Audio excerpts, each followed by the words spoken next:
Limbo is an amazing game. From the murky environments represented in a stunning plane, to the incredible gameplay variation that serves to make the game feel fresh at every puzzle, to the fantastic sound design that is minimalist at its core, to the story that can be interpreted in a number of fashions, the brilliance of Limbo shows itself at every corner, with all elements coming together in a seamless package that not only is one of the finest indie games you will ever play, but also one of the best interactive experiences of all time.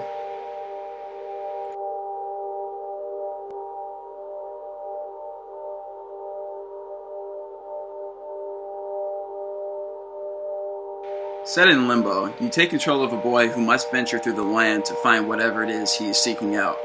Along the way, you will come across enemies such as young children, giant monsters, and traps galore. You'll immediately notice that the story lacks any sort of definitive narrative. Though there is a clear progression, the story itself is less focused than the actual puzzles. That said, the enemies placed in the game is not fully fleshed out like in more traditional games. However, think of this not as a fault, but rather a design parameter that fits the game's abstract nature.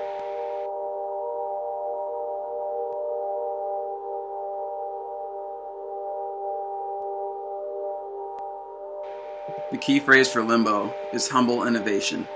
Unlike games of its type, it ignores some 2D gaming conventions that a lot of us have come to expect. For instance, getting past all of the obstacles of a level only leads to another section, with nothing stopping your progress. No dinosaur comes out of the castle to tell you your goal lies in another location, thank the maker. Also, there is no world map to navigate like in Super Meat Boy or Braid. There is only fluid, linear progression. You go from point A to point B, with nothing else in between. Once the game is completed, however, you can revisit any puzzle you wish, at any time you wish. This adds a replayability factor that is all the more welcome given how good the game is.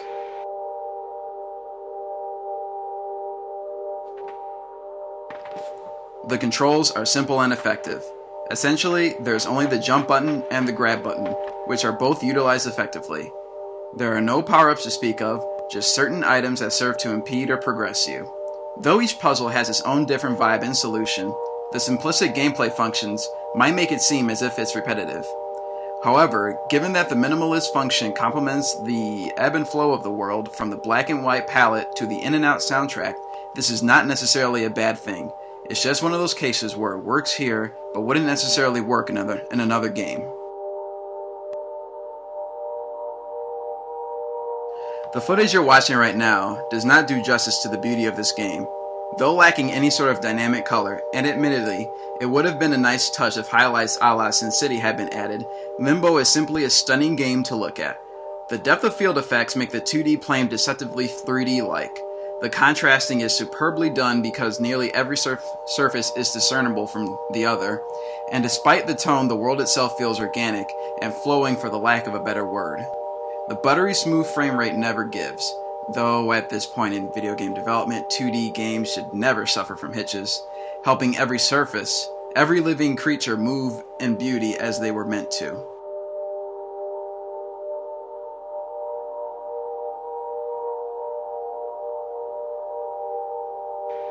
Now, a nice little addition to the game is the amount of gore that's showcased, something to take note of considering it's a small child who is suffering through this torment. Heads roll, guts are spilled, blood is seen, the boy drowns, you name it. The game is macabre, and it doesn't hold back. Though this may be frowned upon because it's a child going through the ordeal, the deaths only serve to help give the game an identity, a sense that it's different from anything you have seen before in interactive media. And also, don't think of it as a way for the developer to generate more traffic either, as in they're using violence to establish a wider fan base. It's merely a design choice that reflects the tonality of the game, and it works splendidly.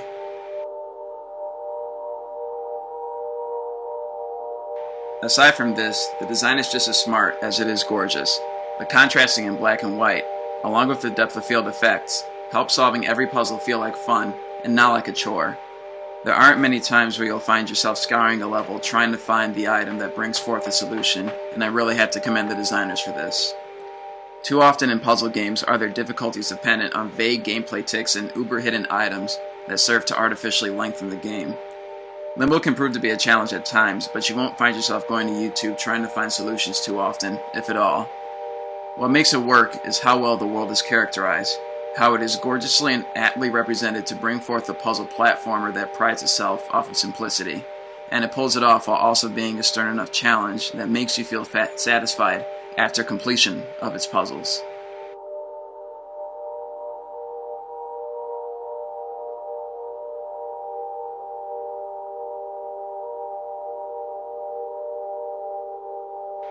In Limbo, you might just find yourself putting the controller down so you can admire the soundtrack. The scores, which act more like overtones to me, are things of beauty and give the world a sense of depth, a sense of definition to an extent. The compositions, like the game, lack any sort of words, no lyrics whatsoever. They're just tones that help to construct the world. They range from dark and brooding to beautiful and hopeful. And even in a dreary world like this, the uplifting pieces complement the surroundings because of the various portions where light is draping the environment. I found myself playing the game just to see how the music would evolve, and it didn't disappoint. I'd have to say, the music is probably the single best part of the game, and that's saying a lot considering the quality of this masterpiece. As far as other sound elements go, everything works as it should. The world, though harsh, features soft paths that change according to the terrain. Though at times it's not as satisfying as it could be, something born of the fact that there is the occasional discrepancy. For instance, if you fall from a great distance, don't expect to hear a loud thud on the floor. Instead, the emotionless kid will gently hit the ground while falling into pieces. This to me is hilarious though, and not what I would consider a glaring flaw.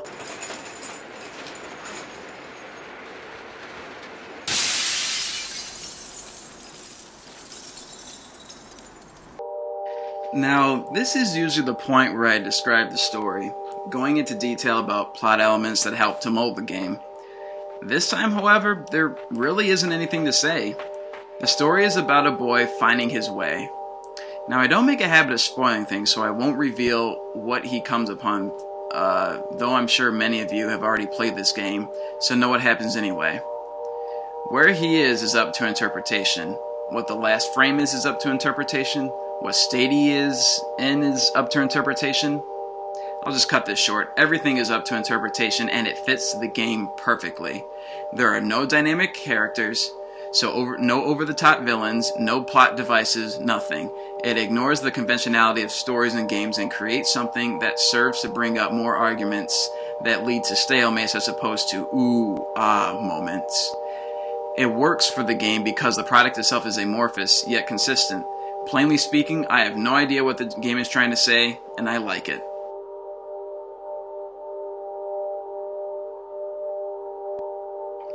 Limbo is a modest game that accomplishes greatness by forgoing the flash that often invades games that don't necessarily need it.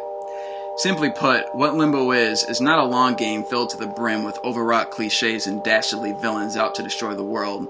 Heck, there isn't even one line of dialogue spoken throughout the entirety of the game, nor are there many words. It's pretty much a silent game. However, it's filled to the brim with innovation that should have been present in games many years ago. There is a certain craft about it that you just don't see very often, a labor of love despite the simplicity of it. I recommend this game to anyone who is into the indie market and looking for a hidden treasure. Like Braid, this game captivated me from beginning to end, and it stands as one of my all-time favorites. It's not to be missed if you're a gamer, either hardcore or retro or whatever you label yourself. It will deliver a stern challenge that is both smart and gorgeous, but unfortunately it can be completed in 3 to 4 hours depending on how sharp you are. Still, this is an experience unlike any other, and if you love games, then this should be the next on your list if you've missed it.